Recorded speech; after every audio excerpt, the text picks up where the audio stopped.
You really don't appreciate it the minute I show up here. I can tell that. That's not true. It is. It really isn't. It's just because I don't. That's not what your face It's just says. because I don't know which Parker I'm going to get when you show up. Gold Rush fans are absolutely raging over Parker Schnabel's shocking choices, especially when his former right-hand man, Rick Ness, faced a devastating betrayal that nearly destroyed everything Rick had built. As Parker spent millions grabbing up land like a king, Rick was left fighting tooth and nail alone. Was Parker just focused on his own giant gold dreams? Or did he truly forget the loyalty Rick showed him for so many years? Let us dig into the dirt and see if Parker's empire was built on broken promises, leaving Rick to pick up the pieces of his shattered mining life. A multi-million-dollar mountain of ambition. Parker Schnabel, the kid who inherited his grandpa John Schnabel's big nugget mine, didn't just learn to mine gold, he learned to conquer. His ambition quickly grew bigger than any single claim. We see a Parker who doesn't just see gold in the ground, he sees an empire waiting to be built. Stories tell of him dropping a jaw-dropping $25 million to buy his neighbor's land, a huge gamble that could either make him a legend or break him entirely. And the only problem here is we set a 5,000-ounce goal, and at this point in the season, both plants have to deliver good gold every week for the rest of the season. This wasn't just a few extra acres. It was a staggering 1,100 acres at a place called Gold Run, plus another 950 acres at Sulphur Creek. Add that to the thousands of acres he already controlled, and Parker's kingdom suddenly stretched across nearly 10,000 acres of prime, gold-rich Yukon territory. It's a mind-boggling amount of land, more than most miners could even imagine, let alone operate. But this huge empire's weight soon tested his small crew. His team, already stretched thin trying to keep multiple sites running, like the 8 acres they were stripping at one lease, the 20 acres they were mining at the long cut, and the huge 114 acres at the bridge cut, were now faced with even more ground to cover. The pressure was immense. Then disaster struck, as it always seems to in the unforgiving Yukon. A vital metal bar in the wash plant, the giant machine that separates gold from dirt, shattered. Without that wash plant, there's no gold. No gold means no money to pay for the $25 million land deal. Every single day the plant was down, it was a massive financial hit. Parker's mechanics had to race against time, welding and reinforcing, doing whatever it took to get the heart of the operation beating again. Here's 20.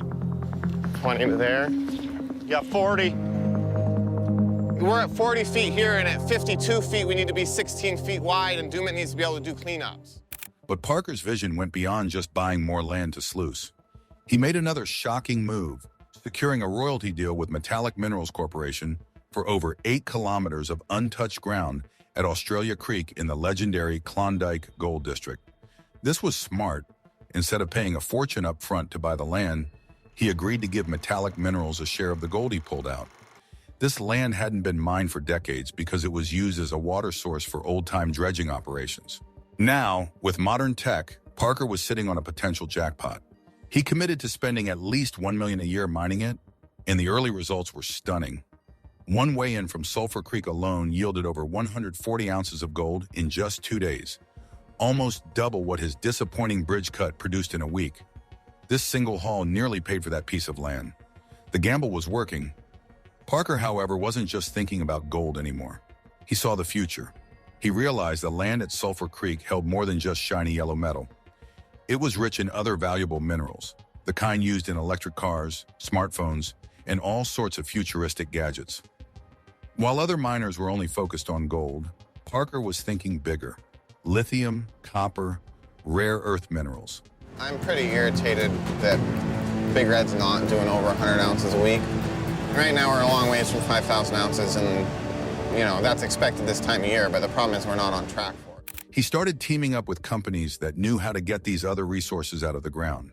He even started buying real estate, smart properties in growing cities and commercial investments. So he'd have money coming in even if gold prices dropped. Parker wasn't just a gold miner anymore. He was becoming a strategic businessman, building an empire designed to last, an empire that looked far beyond the next gold weigh-in. As Parker was making these colossal deals, building this untouchable empire, fans on forums and social media started asking, "This is amazing for Parker, but what about Rick Ness?" They saw Parker spending millions, expanding at lightning speed, and they remembered Rick, who had been such a loyal and crucial part of Parker's early success. They wondered if Parker, in his quest for total domination, was forgetting the people who helped him get there. Some might say, he's got all this cash and all this land. Couldn't he throw some good ground Rick's way or help him out with equipment when Rick's struggling? The perception for some was that Parker was becoming all business, no loyalty.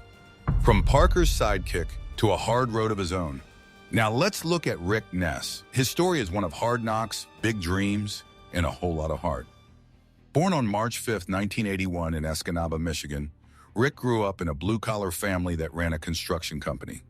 He and his twin brother, Randy, were practically raised behind the controls of heavy equipment, learning how machines worked from a young age. For a while, Rick chased a different dream, football. He was a talented athlete in high school and even earned a spot on his college team. But a bad head injury smashed that dream, forcing him to find a new path. I'd always loved music, taught myself how to play a stand-up bass, joined a band, and we spent 7 years touring full-time all over the world. That new path, surprisingly, led him to music. In the early 2000s, he moved to Milwaukee, Wisconsin, and in 2004, he joined a band called the 357 String Band. They played a cool mix of bluegrass and punk rock, a gritty sound that fit Rick's personality. He picked up the upright bass, and the band got pretty popular, releasing 3 albums, Ghost Town, 2006, Fire and Hail, 2008, and Lightning from the North, 2010. They toured like crazy, playing for big crowds. But by 2011, the band broke up, and Rick was looking for his next adventure. That adventure came in a very unexpected way. One of the last shows that we had was a state fair in Haines, Alaska, and that's where I met Parker. While the 357 string band was playing at a fair in Haines, Alaska, Rick met a young Parker Schnabel, who was already a star on Gold Rush. Rick knew nothing about gold mining, but Parker saw something in him.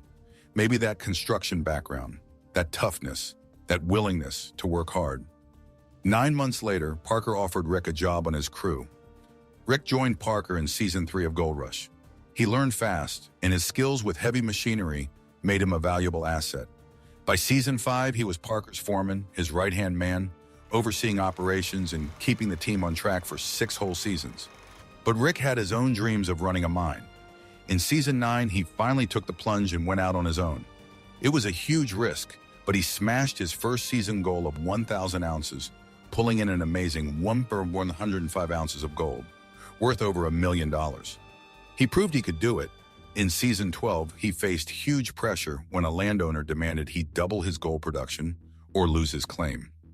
Rick and his crew dug deep and delivered their biggest gold haul ever, allowing him to buy the land outright. This wasn't just a financial win, it was proof he was a real mine boss. Even in Season 14, when equipment breakdowns threatened to stop him, he invested in a new water pump and pulled out over $155,000 worth of gold. Rick Ness was a fighter. Unbelievable. We've crossed the first hurdle. We've got the pump in, we've got the water draining.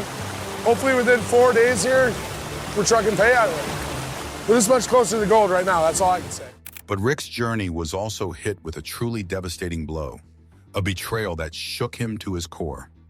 It wasn't from Parker. Someone he trusted, someone close to his operation, stole valuable equipment from him. This wasn't just about losing tools or money, it was a deep, personal wound. It's the kind of thing that can make a person want to give up. Rick had to pick up the pieces, invest in new security, try to rebuild not just his inventory, but also his trust in people and the morale of his own crew.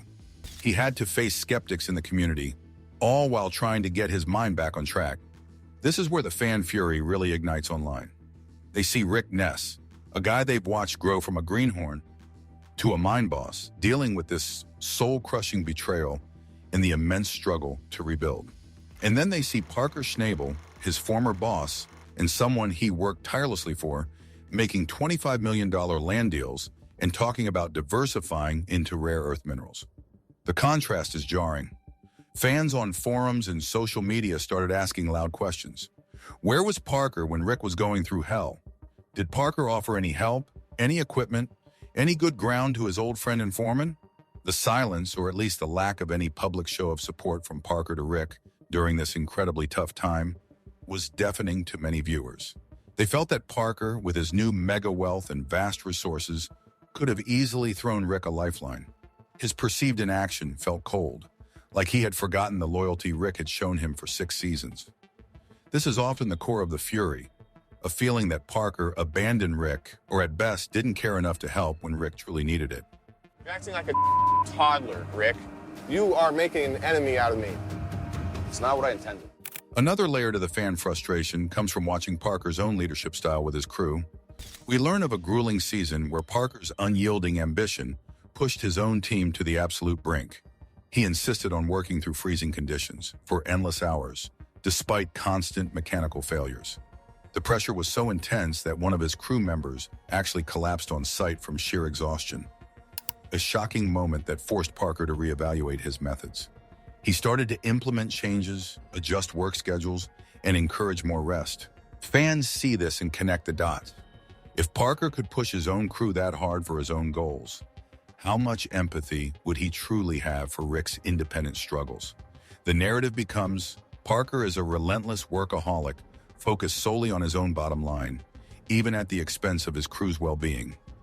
When Rick, his former top guy, is facing ruin, fans speculate that Parker's response, or lack thereof, is just more of the same self-focused ambition. He learned to give his own crew more rest after nearly breaking them, a fan might type on a forum. But did he even pick up the phone to see if Rick needed a hand after being robbed blind? Parker's all about Parker now. The fact that Rick's painful betrayal and recovery are detailed separately from Parker's empire building, with no crossover or mention of support, leaves a huge void that fans often fill with anger and disappointment towards Parker. The fury from fans seems to stem from the juxtaposition of these two narratives in what is not shown. There's no scene of Parker reaching out to Rick after the theft. There's no mention of Parker offering Rick a sweet deal on some of his newly acquired land. It's this perceived silence, this apparent lack of camaraderie or support from a former mentor to a protege in dire straits, that fuels the online speculation and anger. Fans who valued the bond they saw between Parker and Rick in earlier seasons feel that Parker, in his ascent to becoming a mining mogul, may have forgotten the loyalty and hard work that Rick contributed to his early success. They see Parker's focus on his own vast expansion and wonder if there was any room left to care about the struggles of his old friend. The roar of fan frustration over Parker Schnabel's perceived indifference to Rick Ness's plight continues to echo across internet forums, Reddit threads, and YouTube comment sections with unwavering intensity. If you want to run your own mine site, which is the way you're running this show, doing it with my money without collaborating with me doesn't work. To many, it's not just a story of two miners. It's a modern-day parable of friendship, loyalty, and betrayal. On one side, there's Parker, the youthful mining prodigy turned multi-millionaire mogul, buying up land and expanding into new ventures.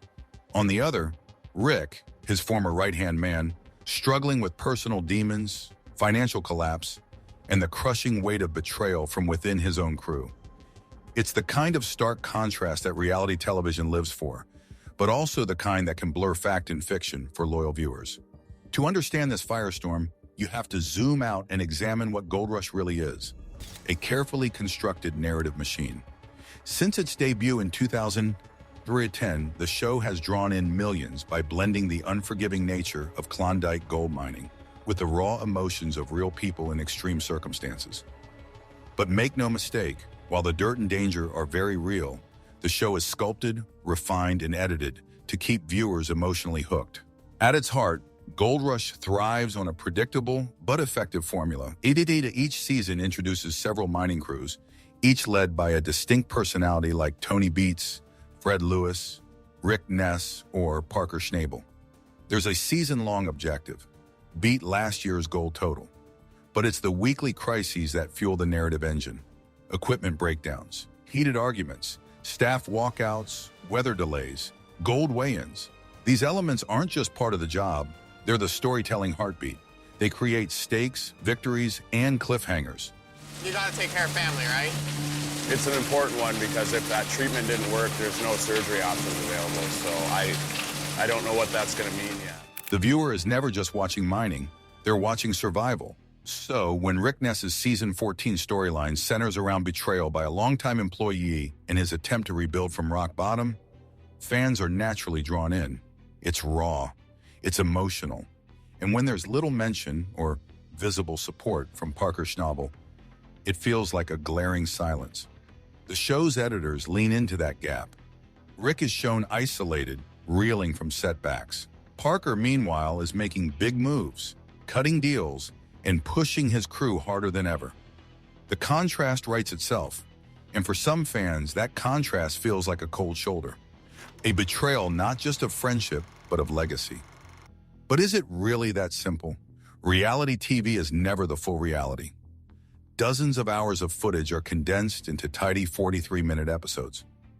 Conversations are trimmed, nuances are lost, context is sacrificed for clarity. It's entirely possible, and even likely, that Parker and Rick did speak, that offers of help were made and declined, that Parker respected Rick's space as he rebuilt. But none of that makes it into the final cut. Why? Because a lonely comeback is more compelling television than a quiet show of off-camera solidarity. Consider this. Rick took a major hiatus from Gold Rush during season 13, citing real mental health struggles, including seasonal depression and grief from his mother's passing. His absence was not dramatized for ratings. It was simply acknowledged. When he returned in season 14, the show picked up his storyline with him rebuilding a team, reconnecting with his identity, and trying to find his footing again. It was a deeply personal arc, but also an isolated one. Timing's never good for me to leave. I take care of a lot around here, and but I just don't have a choice right now. And I'll be back in a week, if not. Not because no one cared, but because the narrative needed him to be alone. In contrast, Parker's storyline in recent seasons has been about expansion and evolution. He's buying land, mining in new territories, exploring other minerals. His operation has grown beyond what most Gold Rush veterans imagined possible. He's less the hot-headed teenager with something to prove, and more the stern business leader under pressure to perform. The camera loves that transformation. It's dramatic, it's aspirational, but it also hardens his public image. When Parker pushes his crew too hard and someone collapses from exhaustion, the moment is aired.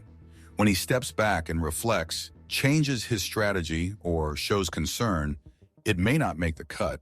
When he races to hit quotas and pushes for productivity, he becomes the kind of character reality TV loves, relentless, driven, and slightly dangerous. The quiet acts of support or kindness? They don't draw ratings. This context is key when fans accuse Parker of ignoring Rick. Maybe he didn't. Maybe he did. We don't know for sure. But Gold Rush isn't structured to tell us the full truth. It's structured to show us the most dramatic truth. That said, Parker has never positioned himself as the soft-hearted mentor. He's a business-first operator.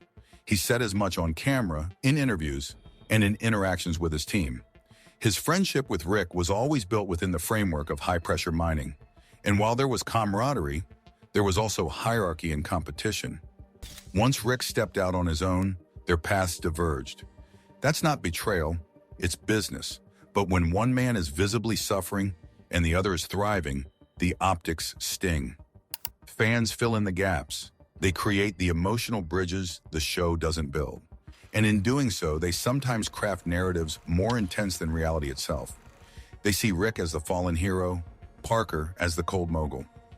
And every silent episode reinforces that belief. But there's another layer to this. The viewers who rally behind Rick are also revealing what they love about Gold Rush. Vulnerability, authenticity, perseverance. They don't just want gold, they want heart. And in Rick's struggle, they see their own. The layoffs, the depression, the failed plans, and the attempt to get back up. It resonates. So when Parker, who once stood beside him, doesn't show up on screen with a hand extended, it feels like a betrayal, even if it isn't. That's the paradox of reality TV. It shows us so much, and yet so little. Parker Schnabel may not be the villain fans imagine. Rick Ness may not be as alone as he appears. But in the world of Gold Rush, where mining and storytelling collide, Perception is everything, and in the silence between two old friends, 1,000 stories are born, most of them written not by the producers, but by the fans themselves. Parker's empire boomed while Rick battled betrayal. Was Parker obligated to help, or is it just cold gold business? Drop your thoughts, like and subscribe for more.